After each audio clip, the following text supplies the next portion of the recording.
The Radio Memories Network is brought to you in part by Liberated Syndication, podcast publishing made easy, libsyn.com. That's libsyn.com. Gunsmoke trail.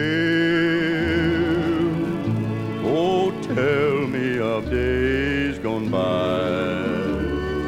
Though alone, you still wind your way. All the ghostly horsemen riding as they speed the eastern mail. It's up to you to see them through Gunsmoke Trail. Gunsmoke Trail.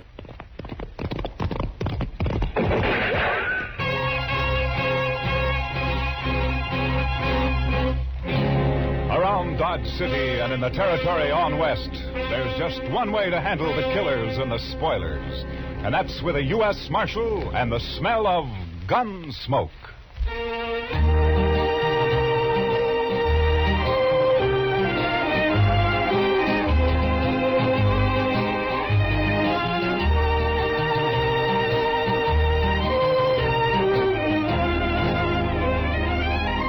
Gunsmoke, starring William Conrad, the transcribed story of the violence that moved west with young America. The story of a man who moved with it. Matt Dillon, United States Marshal.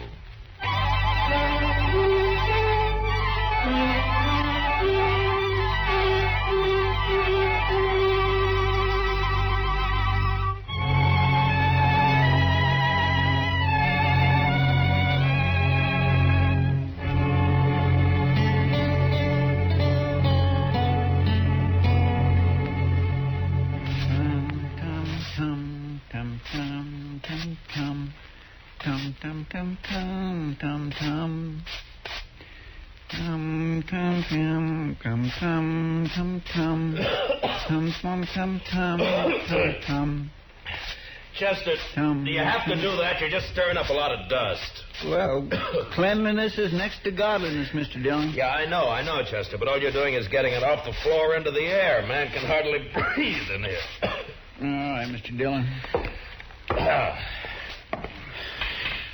I'll do my sweeping later. Yeah, good. My mother taught me that, Mr. Dillon. Taught you what, Chester? That cleanliness is next to godliness. She was a fine woman, too. Oh, look, Chester, it's a good saying, and it's probably true, and I got nothing against your mother, except that she also should have taught you how to sweep. Well, maybe she just didn't have the time, Mr. Dillon. You see, there was an awful lot of us, and, with chores and... Oh, hello, Doc. Come on, I'll buy you a drink. What? Doc said he'd buy you a drink, Mr. Dillon. He really said that? You coming? Doc, you got to quit throwing your money around the way you do. Maybe you don't need a drink. No, wait a minute, Doc. I'm with you. I'll tell you all about it when I get back, Chester. I'd be mighty interested, Mr. Dillon.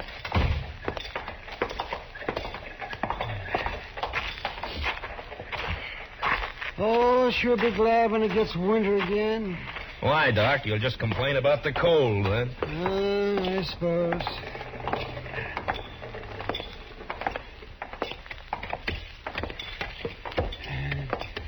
You go sit with Kitty, Matt. I'll bring a bottle of Irish over. Okay, Doc.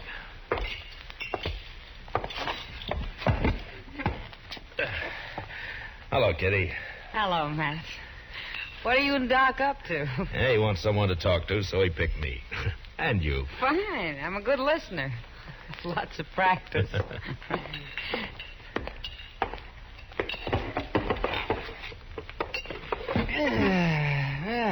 I say, you like Jameson's, don't you, Kitty? Sure, Doc. What are we celebrating? Let's see here. We'll drink to a fellow that you don't know. Uh-huh. Cain Vestal. Well, here's to him. Yeah? Here's to him. Yes, he'll be dead in a couple of months. What? That's what I told him. What do you mean, Doc? Well, I'm not the only one who's told him that. I'm just the last. Well, who is this Cain Vestal, Doc? Oh, it's just a fella came in on the train last night, leaving for Arizona tomorrow. Huh? That's where he's going to die, in Arizona. He's a musician. He plays the guitar, he tells me. Well, how's he gonna die? Consumption. He's got it bad. I'm the last doctor he's going to ask about it, he says. Poor fella. Yes, the climate out there keep him going for a little while longer. I don't know. He's such a sad man for some reason. Well, who wouldn't be, Doc? No, Kitty. I think Kane's been sad for a long, long time. He's a very nice fellow, too. Nothing can help him, huh? No, nothing. You know, it's a funny thing, Doc. I was just sitting here thinking. Sometimes you have to tell men they're going to die. Sometimes I have to. Yeah, that's right. Oh, let's see. There he is. See that fellow with the car there? He just came in. No. Yeah, I don't think he knows anyone around here. You mind if I ask him over? Well, sure. Your party, Doc. Oh, good. Kane? Kane? Over here?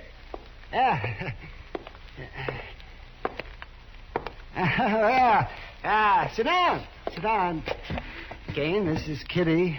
Hello, Kane. Kitty. This is Marshal Dillon. Hello, Marshal. Pleasure to meet you. He's doing it, yeah. Sit down. There we are. Have a drink. Well, thank you, Doc. This your first trip west, Kane? Yes, Marshal, it is. Well, where are you from? Why, no place in particular, Miss Kitty. I seem to spend most of my life on the Mississippi River. I thought you were a musician. I am. I was hired to ride the river boats and play my guitar for the passengers. Oh. Well, at least you've had a constant change of scenery. After 20 years of going up and down that river, it got pretty familiar, Marshal. Well, Kane, I knew a young fella back in St. Louis before the war, and he was learning to be a river pilot. Say, I wonder if you ever ran into him. Name of Clemens, Sam Clemens? No, Doc, I don't believe I did. Oh, he was a very amusing fella. He was just chock full of stories. You leaving Dodge tomorrow, Kane? I'm headed for Arizona, Miss Kitty. No reflection on Dodge, though. If you hit a place out there called Tombstone, I wish you'd look up Virgil Earp for me. Tell him I sent you, huh? Well, thanks, Marshal. I'll do that. Say, Kane, I wonder, could I ask you a favor? Why, certainly, Miss Kitty. Anything at all. Or would you play something for us? I had an idea that's what it'd be. Anything in particular? Oh, play something you like, Kane. Another girl I knew used to like this one.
That was very pretty. Thank you, Miss Kitty.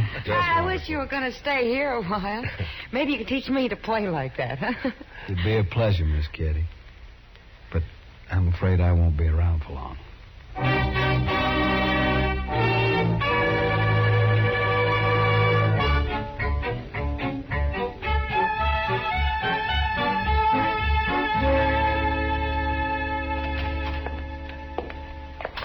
Morning, Mr. Dillon. It's, noon, Chester. Yes, sir, I know, but you went off with Doc yesterday, so I figured I had a little time coming today. Well, that depends on how you spent it. Now, if you've been gambling, Now, Mr. Dillon, you know I never gamble. No, sir. I was out helping a fellow learn to shoot a 6-gun, that's all. No? You mean there's a man in Dodge who doesn't know how? This fellow don't. Never had one in his hand before. He's a musician. What? Plays the guitar, he told me. You mean Kane? Kane Vestal? Yes, sir, that's his name. Nice a fellow as you'd ever want to meet. Yeah. But he was supposed to leave on the stage this morning. And what's he done with a 6-gun anyway? Well, I don't know, Mr. Dillon. He just come by here early this morning and asked me if I'd teach him. Where'd he get the gun? Said he'd just bought it. Anything wrong, Mr. Dillon? No. It just doesn't add up somehow, that's all. Oh, well, he won't cause any trouble. He's not the sort. You never know, Chester. No, sir. And my Kitty looks pretty this morning. She's got a yellow parasol, Mr. Dillon. Kitty? Oh, I think I'll go see her for a minute. I'll be right back, Chester. Yes, sir, Mr. Dillon.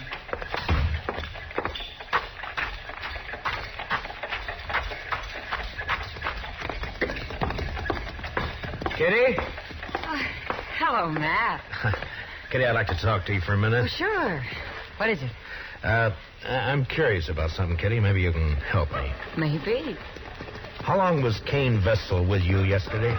Kane? Oh, well, he didn't leave till the evening. Why? Well, he didn't go out on the stage this morning, and he's bought himself a 6-gun. You any idea why? Gun? Huh? Doesn't sound like Kane. Anything happened yesterday, Kitty, or did he tell you anything? Oh, yeah. There was one thing, Matt.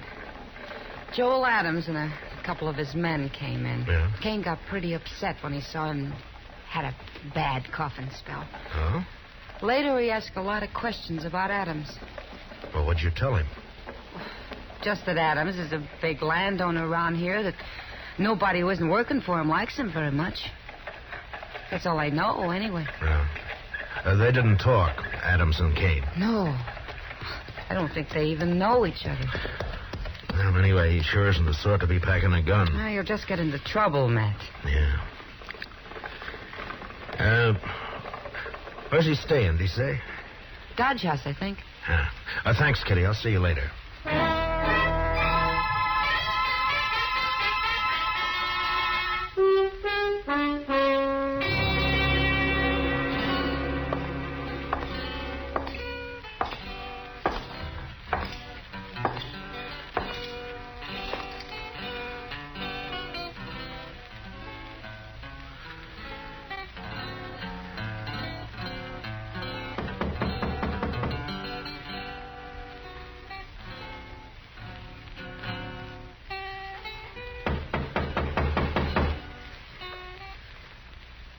Come in. Hello, Kane. Why, Marshal Dillon. Come in. Thank you. What can I do for you, Marshal? I thought you were leaving Dodge on the stage this morning. Well, I was, Marshal, but I changed my mind. You know how it is. Sure, Kane, sure. Now, we're glad to have you around. Yes, though. Your staying have anything to do with that gun you bought this morning? Oh, Chester told you. I thought he would. He's a good teacher, Marshal. Yeah. But that doesn't answer my question. Do I have to answer it? I'm just trying to help you, that's all. Yeah, I appreciate that, Marshal, but I'm afraid there's nothing you can do. Look, Kane, you're new in this country. A man like you just can't pick up a 6-gun and call himself a fighting man. Not and expect to live through it. I certainly lay no claim to be a fighting man. Then why did you buy that gun? There's no law out here against a man having a gun, is there, Marshal? No. But any man who carries one is expected to use it when the time comes. You'd be a lot safer without one. Being safe doesn't mean a whole lot to me, Marshal. Not now. Yeah, I know. Doc told me. What's it all about? It's a long story. And an old one, I suppose. I'd really rather not talk about it. Well, I can't force you to. But tell me this. Does it have anything to do with Joel Adams? Yes, it does, Marshal. I'm going to kill him. When? I don't know. Anytime. Well, why? That's the long story I mentioned. All right, Kane. But if you try to face him, he'll kill you before you got that gun halfway out of your belt. And if you shoot him any other way, you'll hang for it. You've forgotten something, Marshal. What? No matter what I do, I'm going to die soon anyway. A month or two isn't going to make any difference. You hate Adams that much? I wouldn't kill a man I didn't hate, would I? I didn't think you were the sort of man who'd kill anyone. Only... Anything happened yesterday, Kitty, or did he tell you anything? Oh, yeah, there was one thing, Matt. Joel Adams. He doesn't know me anyway. Never even saw me before. But you want to kill him? Yes, sir. Well, I'll take your gun away from you, but you just find another one. And I can't arrest you unless I catch you trying to bushwhack him. I'm sorry for the trouble I'm causing you, Marshal. You know, I've never had to deal with a man like you before, Kane. Maybe I ought to just tie you up and throw you on that stage. You could. But I'd just come right back. Yeah, I guess you would. I'm sorry this has to happen here in Dodge, Marshal. Then why don't you leave? I guess I hate Joel Adams too much. All right, Kane, I'm through trying to convince you. So long. Goodbye, Marshal.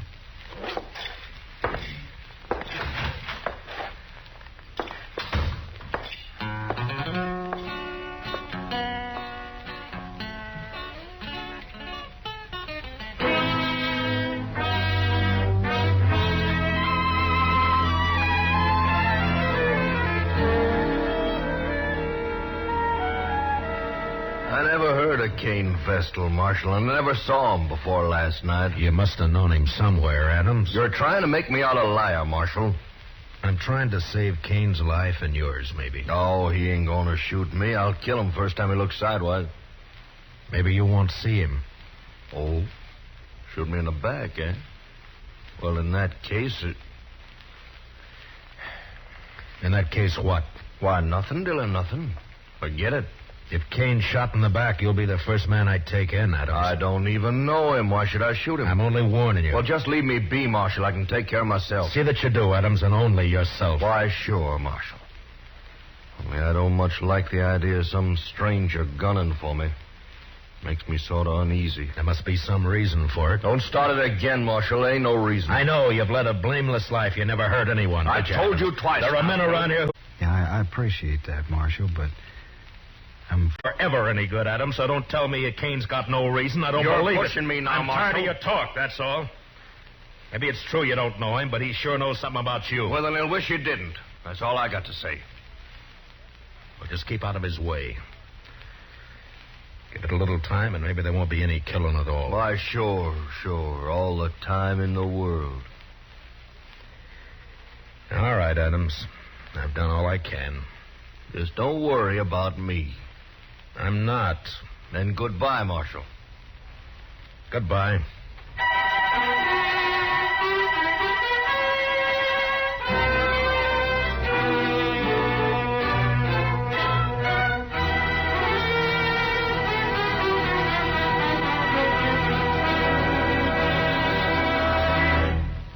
We will return for the second act of Gunsmoke in just a moment. But first, back tomorrow night. Pull up your chair, or better still, roll back your rug. It's the Vaughn Monroe Show returning to the Star's Address. Listen for Vaughn, the Moon Maids, the Moon Men, and their wonderful way with popular music and songs. Once again at their old familiar Saturday night time on CBS Radio.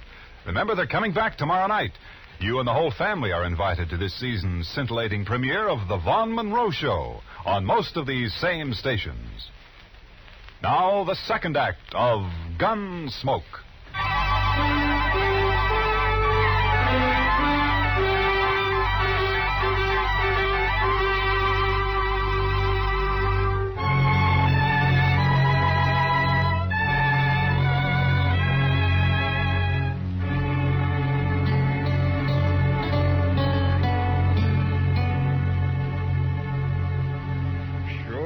Quiet around town tonight, Mr. Dillon.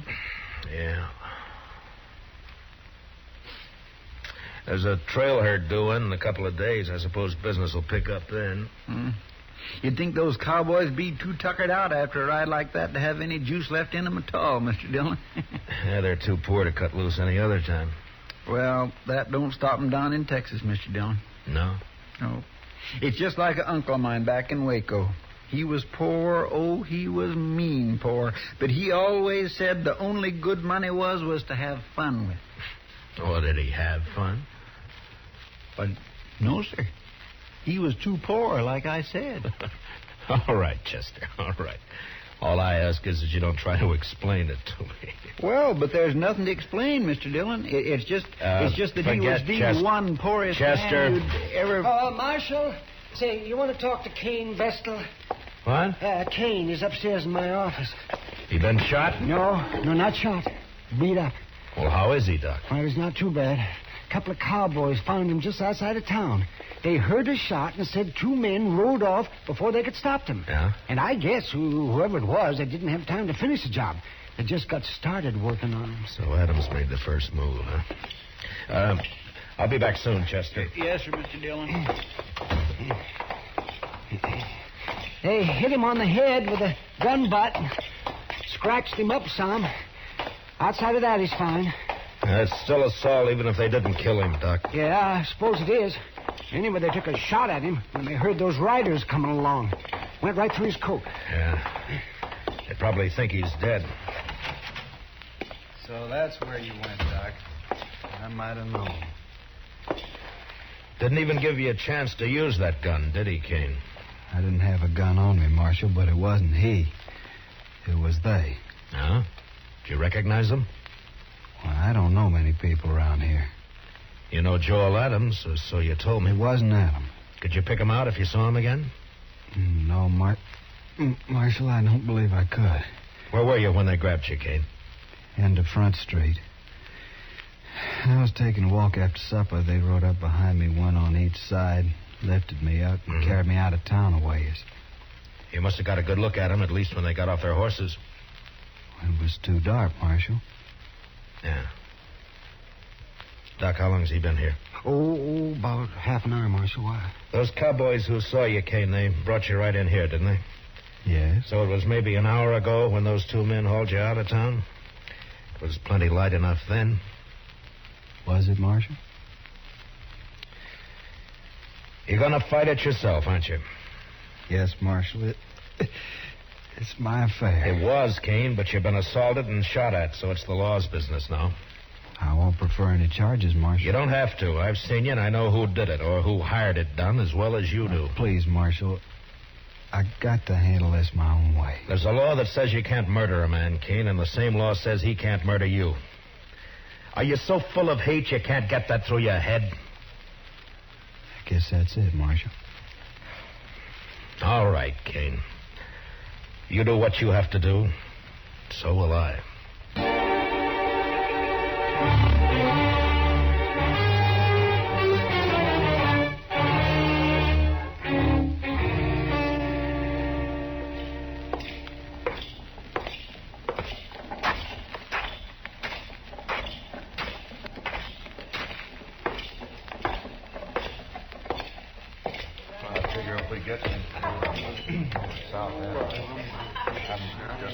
Hello, Adams.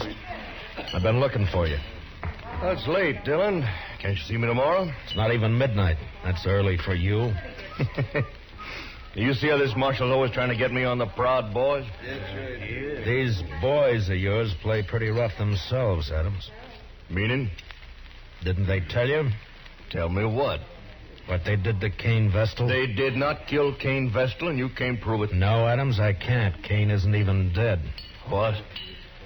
You know, I'm curious, Adams. Why'd you think he might be? Why, Somebody said he got himself hurt. Joel Adams. You arranged this, Marshal. You know I didn't. Who is he? What does he want? Hello, Joel Adams. Don't strain yourself so you don't know me. Who are you? Cain Vestal. But my name doesn't matter.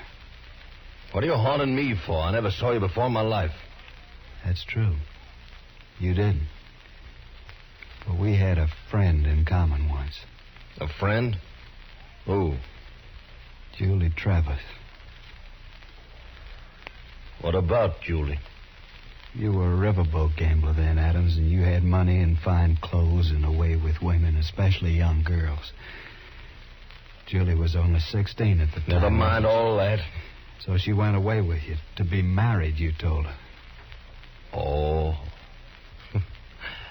I think I guessed the rest. You wanted to marry her, but I got her instead. Is that it? That's it, Adams. That's exactly it. Oh, now I thought you really had something on your mind, Vestal. Well, all right, why don't you get out of here and quit bothering people while you can still walk? Julie killed herself, Adams. She committed suicide. What? You didn't know that, did you? Well, it's got nothing to do with me. Because you never married her after all. It was just a year after you abandoned her in New Orleans. I think it has a lot to do with you, Joel Adams. What are your plans, mister? I see you got a gun in your belt. Gonna kill you. Oh, so? When? Now. Right now. All right, Vestal, draw. Leave the gun where it is, Cain. One thing I always promised myself, Adams. Someday I'd spit in your face. Why, you...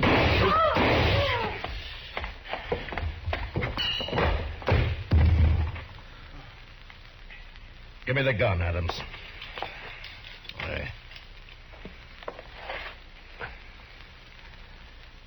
He's dead. Well, he was going to kill me. You heard him. He wanted you dead, Adams, any way he could manage. I know it. That's what I say. You're under arrest for murder. For... What? It was a gunfight. Cain never even moved for his gun. Well, then I'll hang for this. He couldn't have got me any other way. No, don't suppose he could have. I remember the river gamblers used to say, don't matter how you win so long as you win. That Cain should have been a gambler. Maybe he was. Come on, let's go.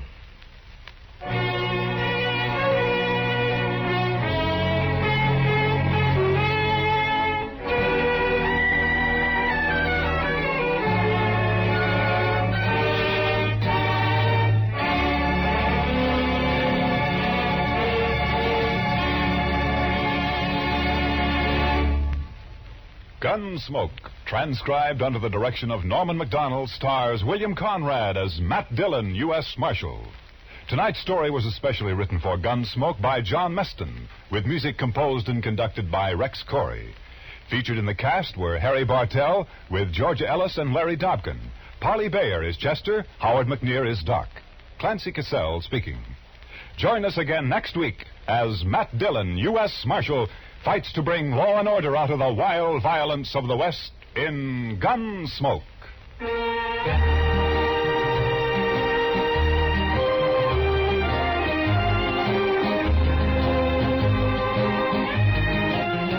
Both back this Sunday night. Edgar Bergen and Company and Eve Arden is our Miss Brooks. Yes, it's the Bergen and McCarthy Show with Mortimer Snerd, Podine Puffington, Effie Clinker, Ray Noble's Orchestra, and guest stars. Back Sunday nights at the Stars Address starting this weekend.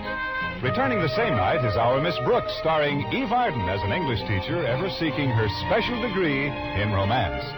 For comedy galore, enjoy Bergen and McCarthy and our Miss Brooks on most of these same stations. Back this Sunday night, presented by CBS Radio. This is Amos, but my real name is Freeman Gosden. I urge you to vote. And as Amos would say, follow the election returns on the CBS Radio Network.